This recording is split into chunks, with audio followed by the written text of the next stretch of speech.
Good morning to all of you. देखिए आज हम आपका 10th क्लास का पहला चैप्टर शुरू करने जा रहे हैं।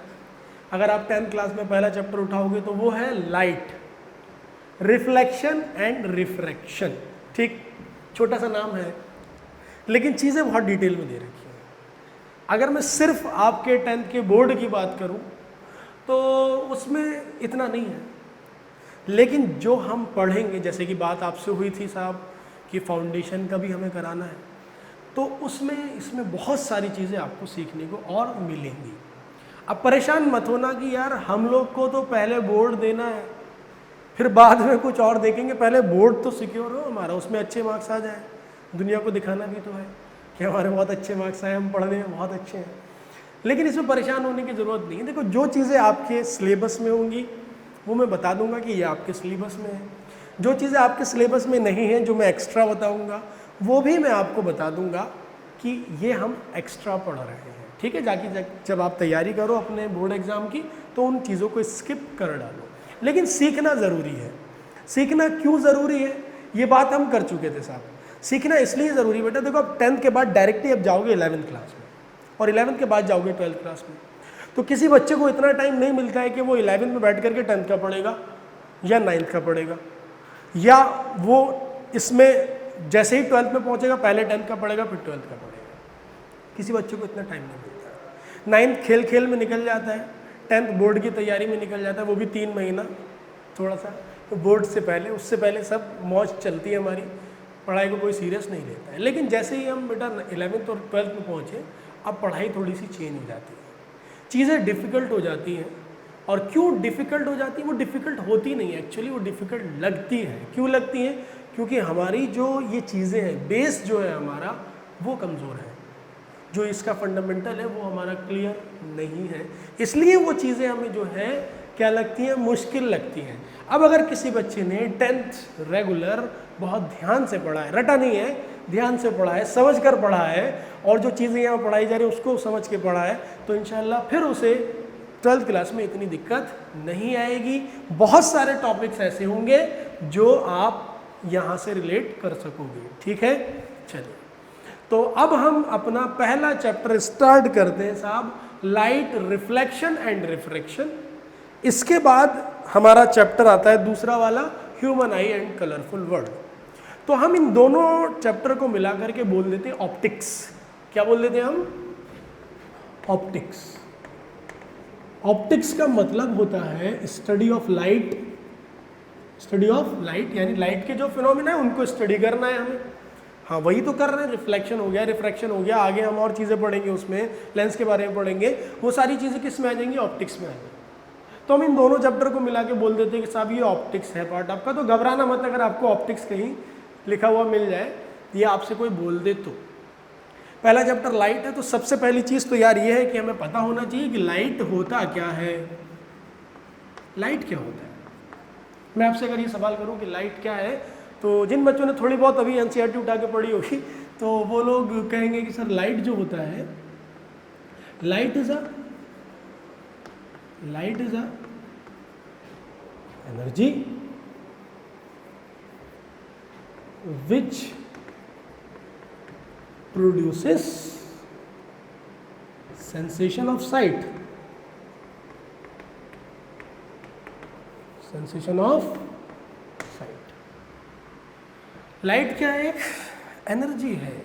Light is a form of energy, लिख लीजिएगा वो बेहतर रहेगा। Light is a form of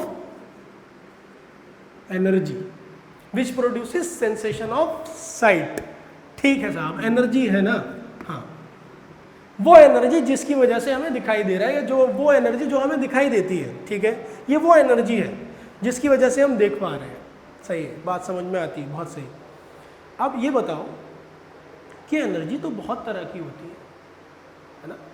heat भी एक एनर्जी है, रेडिएशन भी एक एनर्जी है। मैं आपसे कहूँ कि एक लोहा है, आयरन, उसको गर्म कर रहा हूँ, उसमें से रेडिएशन निकल रही है, लेकिन वो मुझे दिखाई नहीं देती है रेडिएशन। ठीक है बात? अब क्यों दिखाई नहीं दे रही है और ये क्यों दिखाई दे रही है? ये भी तो एनर्जी है, वो भी एनर्जी, लेकिन वो दिखाई नहीं दे रही, ये दिखाई दे रही है। तो देखो होता ये है कि कुछ एनर्जी ही ऐसी है आगे मैं बताऊंगा आपको कि वो क्या है जो हमें दिखाई देती है, बाकी और एनर्जीज हमें दिखाई नहीं देती हैं। ठीक है, ये डिपेंड करता है वेवलेंथ के ऊपर, जो आगे हम लोग डिस्कस करेंगे साहब कि हमें कोई चीज़ क्यों दिखाई दे रही है, क्यों नहीं दे रही, कौन सी एनर्जी दिखाई देगी, कौन सी नहीं देगी, वो बात हम आगे डिस्कस करने जा रहे हैं। फिलहाल इतना समझो कि ये एक एनर्जी है और कौन सी एनर्जी जो हमें दिखाई दे रही है। दुनिया में बहुत सारी एनर्जी मौजूद है लेकिन सब हमें दिखाई नहीं देंगी। आंखों की कुछ लिमिट अल्लाह ताला ने लगाई है, क्या कि जितनी देख सकता है वो, आंखों की कुछ लिमिट है जो वो देख सकता है, इसके ना बाहर देख सकता है ना इससे पहले देख सकता है कुछ भी। ठीक है, इसी रेंज के अंदर हमारी आंख जो है वो देख सकती है, वो अल्लाह ताला ने लिमिट लगा करके हमें दुनिया में भेजा है। ठीक है साहब, तो ये एनर्जी है, ये बात हमने मान ली। ठीक, उसके बाद हमसे ये कहा जाता है, 10th क्लास में हमें ये बताया जाता है कि light has dual nature, light has dual nature, या लाइट शोज डुअल नेचर। अब ये डुअल नेचर क्या है देखते हैं साहब। एक नेचर इसका है पार्टिकल नेचर, और यार दूसरा इसका नेचर है, इसको हम बोलते हैं वेव नेचर। अब ये पार्टिकल नेचर क्या है, वेव नेचर क्या है, देखो इस पार्टिकल नेचर में कहा जाता है इट इज, यानी light is made up of small particles called photons। क्या बोलते हैं इनको हम फोटॉन्स बोलते हैं। किसको फोटोन बोलते हैं, इन स्मॉल पार्टिकल्स। ठीक है, ये माना जाता है कि लाइट जो है छोटे छोटे पार्टिकल से मिलकर बनी है जिसको हम फोटोन बोलते हैं। ये क्या होता है साहब, इसका पार्टिकल नेचर कहलाता है कि ये पार्टिकल नेचर है। ठीक है, दूसरा वेव नेचर, इसमें कहा जाता है कि light is an electromagnetic wave. कैसी वेव है, इलेक्ट्रोमैग्नेटिक वेव है, ये बोला जाता है। ठीक है, इलेक्ट्रोमैग्नेटिक वेव क्या होता है ये मैं 9th में डिस्कस कर चुका हूँ आप लोगों से, अभी डिटेल में और पढ़ लेंगे कि इलेक्ट्रोमैग्नेटिक वेव क्या होता है। तो लाइट जो है वो इलेक्ट्रोमैग्नेटिक वेव है। ये कब माना जाता है, जब वो वेव नेचर शो करता है, और ये कब माना जाता है, जब वो पार्टिकल नेचर शो करता है। अब यार ये ज़रूरत क्या आन पड़ी कि पार्टिकल नेचर शो कर रहा है, वेव नेचर शो कर रहा है, कब पार्टिकल नेचर शो करेगा, कब वेव नेचर शो करेगा, मसला कुछ समझ में नहीं आ रहा है 10th क्लास में हमारे। देखो शुरू ज़माने से जो है ये साइंटिस्ट के बीच में कन्फ्यूजन था। पहले ये माना जाता था, हमारे जो न्यूटन साहब थे, न्यूटन साहब ने ये कहा कि जो लाइट है वो छोटे छोटे पार्टिकल से मिलकर बनी है और इन पार्टिकल्स को हम लोग क्या बोलते हैं, फोटॉन्स बोलते हैं।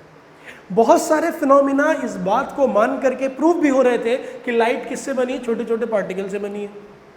लेकिन कुछ फिनोमिना में आकर के गाड़ी अटक गई, वो ये मान करके प्रूफ नहीं हो रहे थे कि लाइट क्या है, पार्टिकल से मिलकर बनी है। वो ये साबित कर रहे थे कि लाइट क्या है, एक वेव है। और कौन सी वेव है, इलेक्ट्रोमैग्नेटिक वेव है लाइट। समझ में आ गई बात। ठीक, अब ये बताया था कि इलेक्ट्रोमैग्नेटिक वेव वो वेव होती है जिनको चलने के लिए मीडियम की ज़रूरत नहीं होती है। चलो इतनी बात समझ में आती है, हाँ ठीक। अब इलेक्ट्रोमैग्नेटिक वेव में मैंने आपको एग्जाम्पल दिए थे, आपको अगर याद हो तो उसमें मैंने बताया था रेडियो वेव भी उसका एक एग्जाम्पल है, अल्ट्रावायलेट भी उसका एक एग्जाम्पल है, एक्सरे भी उसका एग्जाम्पल है। किसका, इलेक्ट्रोमैग्नेटिक वेव का। लेकिन यार ना तो मुझे रेडियो वेव दिखाई दे रही है, ना मुझे एक्सरे दिखाई दे रही है, दिखाई क्या दे रहा है, लाइट दिखाई दे रही है। ऐसा क्यों हो रहा है, देखो ऐसा इसलिए हो रहा है बेटा कि जितनी भी इलेक्ट्रोमैग्नेटिक वेव्स होती है उनकी अपनी कुछ वेवलेंथ होती है। क्या होती है बेटा, वेवलेंथ होती है। और ये वेवलेंथ क्या होती है, ये हम 9th क्लास में पढ़ चुके हैं। ठीक, अब मुझे उन इलेक्ट्रोमैग्नेटिक वेव में से कुछ लिमिटेड वेवलेंथ वाली इलेक्ट्रोमैग्नेटिक वेव ही दिखाई देंगी। जैसे मैं अगर आपसे कहूं कि हमने इंसान की एज को पार्ट में बांट दिया, जैसे मैं आपसे कहूं 1 से लेकर के और 12 ईयर्स ओल्ड को हमने कह दिया कि ये चाइल्ड है, बच्चा है। उसके बाद 13 से लेकर के हमने 19 तक क्या बोले, टीनेजर है। पार्ट में बांट दिया। इसी तरह से हमने वेवलेंथ में भी क्या कर दिया, डिवीजन कर दिया। तो रेडियो वेव का वेवलेंथ जो होगी उसका भी कुछ रेंज होगी जो हमें दिखाई नहीं देती है, अल्ट्रावायलेट की भी कुछ रेंज होगी जो हमें दिखाई नहीं देती है। इसी तरह से जो लाइट हमें दिखाई देती है उसकी वेवलेंथ की भी कुछ रेंज है। उस रेंज से ना ज्यादा देख सकते हैं और ना कम देख सकते हैं। बात क्लियर हुई? तो इलेक्ट्रोमैग्नेटिक वेव तो है, और इलेक्ट्रोमैग्नेटिक वेव में भी उसकी जो वेवलेंथ है वो उस पार्ट में, उस रीजन में लाई करेगी जिसमें हम देख सकते हैं, जिस लायक हमारी आंखें अल्लाह ताला ने बनाई है। ना इसके बाहर, ना इससे पहले, ना इसके बाद नहीं देख सकते, इसी में देख सकते हैं। इस रीजन को हम लोग बोल देते हैं बेटा विजिबल रीजन। इसको बहुत अच्छे से हम लोग जो पढ़ते हैं वो 12th क्लास में जाकर के पढ़ते हैं। फिलहाल मैंने आपको ये इसलिए बताया क्योंकि इलेक्ट्रोमैग्नेटिक वेव सुनने के बाद कुछ बच्चों के दिमाग में कंफ्यूजन होगा कि यार लाइट इलेक्ट्रोमैग्नेटिक वेव है, हम देख पा रहे हैं, लेकिन रेडियो वेव भी एक इलेक्ट्रोमैग्नेटिक वेव है जो हमने 9th में पढ़ा था, वो तो हम नहीं देख पाते। वो क्यों नहीं देख पाते? वेवलेंथ की वजह से। ठीक है, तो इलेक्ट्रोमैग्नेटिक वेव में भी बहुत सारी वेव्स हैं और उनको हमने वेवलेंथ के बेसिस पर क्या किया, कैटेगरी में डिवाइड किया है, जिसमें एक कैटेगरी आती जो हमें दिखाई देती है, ठीक है, जिसको हम विजिबल रीजन बोलते हैं। सही है भाई? लाइट क्या है? एक इलेक्ट्रोमैग्नेटिक वेव है। इतनी बात हमें यहाँ पर क्लियर हुई। ठीक, अब लाइट के बारे में ये कहा जाता है इलेक्ट्रोमैग्नेटिक वेव है, ये वो वेव है जिसकी वेवलेंथ हमारे विजिबल रीजन में लाई करेगी। चलो, ये पार्टिकल नेचर हो गया, ये वेव नेचर हो गया। ठीक है, फिर एक चीज आती है क्या, फिर ये आता है कि जो वेव है वो तो ऐसे हमने उन लोगों ने देखी थी, लेकिन यार हमें बताया जाता है light travels in straight line. ये मुसीबत एक और आ गई, कह रहे हैं वेव है और दिखा कैसे रहे, एक स्ट्रेट लाइन से दिखा रहे हैं। क्या मतलब है इसका, समझते हैं थोड़ा सा। देखो, आपसे कह दिया गया light is a form of energy which produces sensation of sight. फिर बताया गया कि light shows dual nature, particle nature as well as wave nature. Wave में बताया गया कौन सी वेव है, इलेक्ट्रोमैग्नेटिक वेव है, यानी इसको चलने के लिए मीडियम की जरूरत नहीं होती है। ठीक है, ये हो गया साहब इलेक्ट्रोमैग्नेटिक वेव। उसके बाद आपसे कहा जाता है कि light travels in a straight line. ये बड़ा मसला है, स्ट्रेट लाइन, लेकिन अब ये भी मैंने बताया कि वो तो है वेव, फिर मैं कैसे कह रहा हूं कि स्ट्रेट लाइन में चल रही है। देखो, चीज़ थोड़ी सी कॉम्प्लिकेटेड हो सकती है आप लोगों के लिए, लेकिन समझने की कोशिश करना तो समझ में आ जाएगी। या मैं सिंपली एक बात कहूं कि 10th क्लास में हम ये मान लेते हैं लाइट कैसे चल रही है कि स्ट्रेट लाइन में चल रही है, बात कहता हूँ, ठीक है। लेकिन ऐसा क्यों कह रहे हैं हम? देखो, ये जो लाइट है ये एक वेव है और इस वेव की कुछ वेवलेंथ है। क्या है? वेवलेंथ। ठीक, रास्ते में इसके कुछ पार्टिकल्स पड़ते हैं, ऑब्स्टिकल्स पड़ते हैं, हाँ पड़ते हैं। तो जब भी कभी ऐसा होगा कि इस लाइट की जो वेवलेंथ है इस ऑब्स्टिकल्स के साइज से बहुत छोटी होगी, तो हम ये मान लेते हैं कि लाइट जो है एक स्ट्रेट लाइन में चल रही है। कुछ पल्ले बड़ी बात, लाइट की कुछ वेवलेंथ है, अगर ये वेवलेंथ इन ऑब्स्टिकल्स के साइज से बहुत छोटी है तो हम ये मान लेंगे कि लाइट क्या चल रही है, एक स्ट्रेट लाइन में चल रही है। अब हम जो डील करेंगे वो ऐसी सिचुएशन के साथ करेंगे जहां पर ऑब्स्टिकल्स क्या होंगे, जैसे मैं हूं, ये फैन हो गया, ये बोर्ड हो गया, ये चेयर हो गई, इनके साथ हमें डील करना है। तो इनका जो साइज है वो लाइट की वेवलेंथ के कंपैरिजन में बहुत बड़ा है, तो हम ये मान लेते हैं कि लाइट क्या है, एक स्ट्रेट लाइन में चल रही है। हालांकि लाइट है क्या, एक वेव है, लेकिन चल कैसे रही है, एक स्ट्रेट लाइन में। इसको डिनोट कैसे कर देते हैं हम, ऐसे कर देते हैं, सब स्ट्रेट लाइन से। क्लियर है? ठीक, फिर मुझे ये बताया जाता है कि लाइट की जो स्पीड होती है, speed of light, speed of light in vacuum, vacuum क्यों कह रहे हैं ये बात और क्लियर हो जाएगी। इन वैक्यूम इज 3 × 10⁸ मीटर पर सेकेंड। वैक्यूम में कितनी स्पीड है? 3 × 10⁸ मीटर पर सेकेंड। ये लाइट की क्या है? स्पीड है। ठीक है, तो हमने क्या क्या चीज़ पढ़ी? हमने ये पढ़ा कि लाइट जो है वो एक स्ट्रेट लाइन में चलती है, और लाइट की स्पीड कितनी होती है वैक्यूम में? लाइट की स्पीड वैक्यूम में होती है 3 × 10⁸ मीटर पर सेकेंड। बात क्लियर हुई? अब ये लाइट एक पाथ फॉलो करेगी, ठीक है? लाइट जिस पाथ से चल करके जा रही है, इसी को हम लोग क्या बोल देते हैं साहब? रे ऑफ लाइट बोल देते हैं। रे ऑफ लाइट बोल दिया। ऐसी बहुत सारी रे ऑफ लाइट अगर आ जाए तो उसको हम क्या बोल देते हैं? उसको हम बीम ऑफ लाइट बोल देते हैं। बीम ऑफ लाइट बोल देते हैं।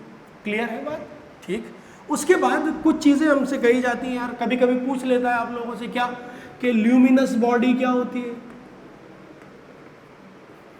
आप लोगों में से शायद बहुत सारे लोगों को पता हो ल्यूमिनस बॉडी क्या होती है।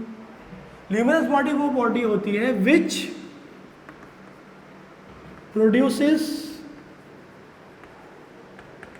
its own light, which produces its own light, इसको हम लोग क्या बोलेंगे? ल्यूमिनस बॉडी बोलेंगे। अगर मैं एग्जांपल लूँ तो एग्जांपल में क्या आ जाएगा? स्टार्स। जैसे स्टार की अपनी क्या होती है? लाइट होती है, ठीक है? अगर मैं आपसे पूछूं कि मून क्या ल्यूमिनस बॉडी है, आप कहोगे नहीं। क्यों नहीं है? क्योंकि वो अपनी लाइट प्रोड्यूस नहीं करता है। वो कैसे चमकता है? वो सन की लाइट से चमकता है, ठीक है? नॉन ल्यूमिनस बॉडी हो गई। और मैं पूछूं नॉन ल्यूमिनस कौन सी होगी?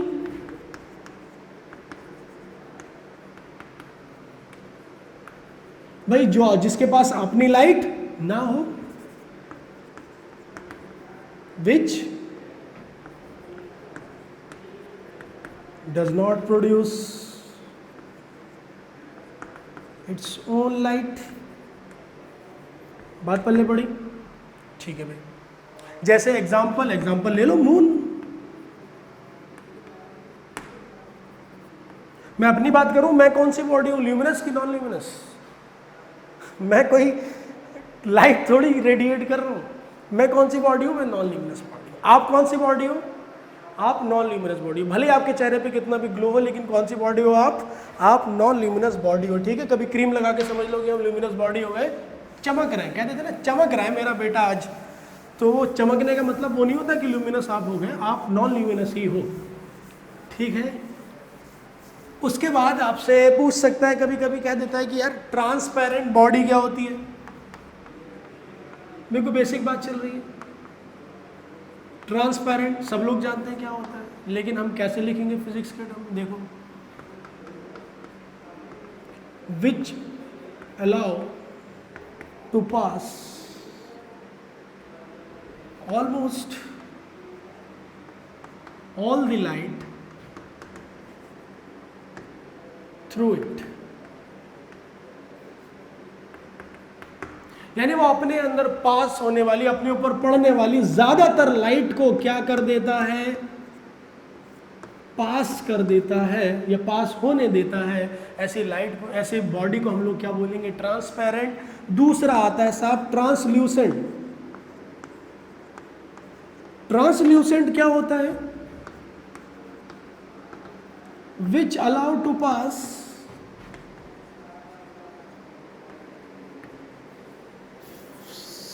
some amount of light through it, ठीक है? ऐसी बॉडी को हम क्या बोलेंगे? ट्रांसल्यूसेंट बॉडी बोलेंगे। अगर मैं एग्जांपल लूँ, मान लो यहाँ से इतनी लाइट पड़ी 3 रेज, लेकिन पास इतनी ही हो रही, कुछ पार्ट उसने अपने अंदर अब्जॉर्ब कर लिया, कुछ को जाने दिया, ऐसी बॉडी को क्या बोलेंगे? ट्रांसल्यूसेंट बोलेंगे। और एक होता है साहब ओपेक। ये क्या होता है? Which does not allow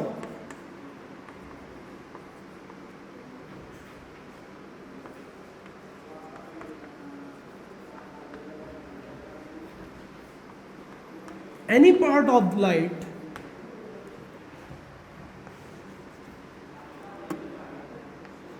through it। मतलब वो अपने अंदर से किसी भी लाइट को पास होने नहीं देता। ऐसी बॉडी को क्या बोलेंगे? Opaque body. ये 3-4 चीज़ें हमें पता होनी चाहिए, ठीक है? बात हुई साहब इस पर, आगे बढ़ते हैं। लाइट के बारे में इतनी चीज़ डिस्कस हो गई, अभी कुछ और बातें डिस्कस करेंगे हम। क्या? लाइट के बाद एक चीज़ है साहब रिफ्लेक्शन। क्या चीज़ है? रिफ्लेक्शन। ये देख ले रहे हैं कि रिफ्लेक्शन क्या है।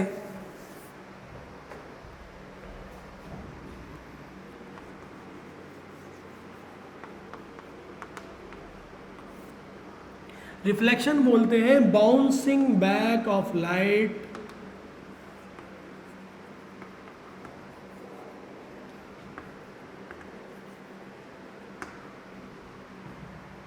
ठीक है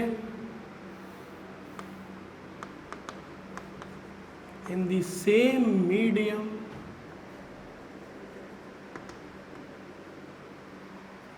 ये क्या कहलाता है? ये रिफ्लेक्शन कहलाता है। देखो क्या है रिफ्लेक्शन का मतलब। मान लो ये कोई सरफेस है, लाइट आई और टकरा करके वापस चली गई, इसको बोलेंगे लाइट क्या कर गई? रिफ्लेक्ट कर गई। रिफ्लेक्शन ऑफ लाइट इसे हम बोलते हैं। लाइट का जो रिफ्लेक्शन है वो किसी भी सरफेस से हो, इससे भी हो रहा होगा, इससे भी हो रहा होगा, मुझसे भी हो रहा होगा, सबसे हो रहा होगा लाइट का रिफ्लेक्शन। ठीक है, तो लाइट का जो रिफ्लेक्शन है वो ऐਵੇਂ ही नहीं हो जाता है। लाइट के रिफ्लेक्शन के कुछ लॉज होते हैं, उन लॉज को फॉलो करते हुए वो रिफ्लेक्शन होता है। इन लॉज को हमें पढ़ना है कि साहब लॉज ऑफ रिफ्लेक्शन क्या क्या है। ठीक है जी, लॉज ऑफ रिफ्लेक्शन मुझे पढ़ना है। उससे पहले कुछ चीज़ें मैं यहाँ पर देख ले रहा हूँ कि ये कोई सरफेस है। अभी मैं सरफेस को प्लेन ही मान रहा हूँ। ठीक है, ये लाइट आ रही है, इस जो लाइट आती है उसको हम लोग बोलते हैं इंसिडेंट रे। इसको मैं कैपिटल आई से यहाँ पर डिनोट कर दे रहा हूँ। और जो लाइट टकरा करके वापस जा रही है उसको हम लोग बोलते हैं रिफ्लेक्टेड रे। इसको मैं आर से यानी कैपिटल आर से डिनोट कर दे रहा हूँ। और ये जो होता है, ये जो पॉइंट पर लाइट इंसिडेंट हुई है, इस प्लेन के परपेंडिकुलर में एक लाइन ड्रॉ करता हूँ। इस लाइन को हम लोग बोल देते हैं यार क्या? नॉर्मल। क्या बोल देते हैं? नॉर्मल। ठीक, फिर ये लाइट जो आ रही है इंसिडेंट रे, ये नॉर्मल के साथ कितना एंगल बनाएगी? उस एंगल को कहेंगे स्मॉल आई। और ये एंगल जो है वो कहलाता है क्या? Angle of incidence. Angle of incidence या इंसिडेंट एंगल इसको हम बोल देते हैं। फिर ये जो एंगल है जिसको हम आर से डिनोट कर रहे हैं, इस एंगल को हम लोग बोलते हैं angle of reflection. Angle of reflection. इतनी बात क्लियर? ये सरफेस है कोई, ये क्या है वाइट वाली? ये एक सरफेस है। ठीक है भाई, तो इसके जो लॉज हैं वो दो लॉ हमें पढ़ने हैं। इसका जो पहला लॉ है यानी फर्स्ट लॉ, फर्स्ट लॉ ये कहता है कि एंगल ऑफ इंसिडेंस बराबर होगा किसके? एंगल ऑफ रिफ्लेक्शन के बराबर होगा। यानी मैं ये कह सकता हूं कि angle I is equal to angle R. ये पहला लॉ है किसका? रिफ्लेक्शन का। ठीक है, कोई बड़ी बात नहीं है, ये तो पढ़ा था मैंने, ये तो 8th क्लास में भी पढ़ा होगा मैंने, कोई मसला नहीं है। दूसरा लॉ क्या है? यानी सेकंड लॉ। सेकंड लॉ ये कहता है कि incident ray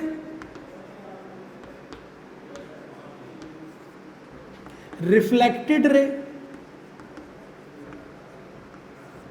and normal to the point of incidence all lie in same plane। all lie in same। देखो रटने वाली बात तो ठीक है, मेरी समझ में नहीं आता, मैं रट लेता हूँ। देखो 90% बच्चे, यार 90 क्या 98% बच्चे जब 11th एंट्रेंस देने आते हैं और उनसे पूछता हूँ कि इसका मतलब मुझे बता दो, तो एक बच्चा भी ऐसा अगर मिल जाए तो मैं बने 2 ही बच्चे मिलेंगे 100 में ऐसे जो ये बता पाएंगे कि इसका मतलब क्या है। इसका मतलब समझते हैं सेकेंड लॉ का, incident ray, reflected ray and normal to the point of incidence all lie in same plane. देखो मैं अगर आपसे ये कहूँ कि एक लाइट आ रही है, इसको बोलूँगा इंसिडेंट रे। ठीक, टकराने के बाद ये वापस गई, इसको बोलूँगा रिफ्लेक्टेड रे। ठीक है, ये normal to the point of incidence. ठीक, ये नॉर्मल है। ये आई और ये आर। और लाई इन सेम प्लेन का मतलब समझो कि अगर लाइट बोर्ड में है तो यहां से टकराने के बाद भी वो लाइट बोर्ड में ही रहेगी। ऐसा नहीं होगा कि लाइट बोर्ड में है टकराई आपकी आंखों में आ गई, नहीं, ऐसा नहीं हो सकता कि लाइट बोर्ड में टकरा के अंदर चली गई, ऐसा नहीं होगा। समझ गए बात? तो सेम प्लेन में होने का मतलब ये प्लेन मान लो आप, लाइट इसमें है इंसिडेंट, तो रिफ्लेक्टेड भी इसी में रहेगी। अगर मैं आपको एग्जाम्पल दूं तो एग्जाम्पल ऐसे दिया जाएगा साहब इसका कि चलो चौक की कमी है थोड़ी सी, लेकिन भावनाओं को समझना, तो ये भी टूट गया। देखो मैं कह रहा हूँ ये वाइट वाली जो है इंसिडेंट रे है और ये ग्रीन वाली जो है क्या है, रिफ्लेक्टेड रे है। और मैं इसमें एक और लगा दे रहा हूँ ऊपर से, ये जो रेड वाला है ये क्या है साहब, ये नॉर्मल है। रुक जा भाई, हाँ देखो ऐसे आ रही है और ऐसे गई, ये तीनों एक ही प्लेन में है। ऐसा नहीं होगा कि साहब ये जो है ग्रीन वाला ऐसे आ जाए निकल के बाहर ही है, ऐसे नहीं होगा, ठीक है। ऐसे भी नहीं होगा कि लाइट आई ऐसे यूँ चलेगी, नहीं, एक ही प्लेन में रहेगी। इसका मतलब ये है। क्लियर हुई बात? चलो अब आगे बढ़ते हैं हम। क्या ये तो रिफ्लेक्शन हो गया, पहला लॉ, दूसरा लॉ रिफ्लेक्शन का हमने पढ़ लिया।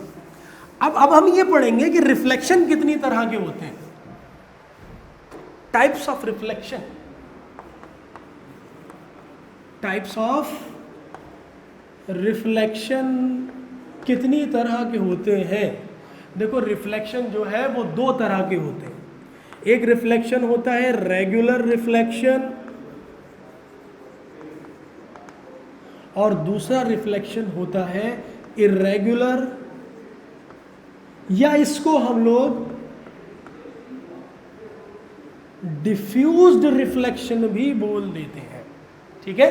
रेगुलर रिफ्लेक्शन और डिफ्यूज्ड रिफ्लेक्शन ये क्या होते हैं, ये जो है हम इंशाल्लाह अगले लेक्चर में डिस्कस करेंगे, ठीक है। मिलते हैं इंशाल्लाह अगले लेक्चर में।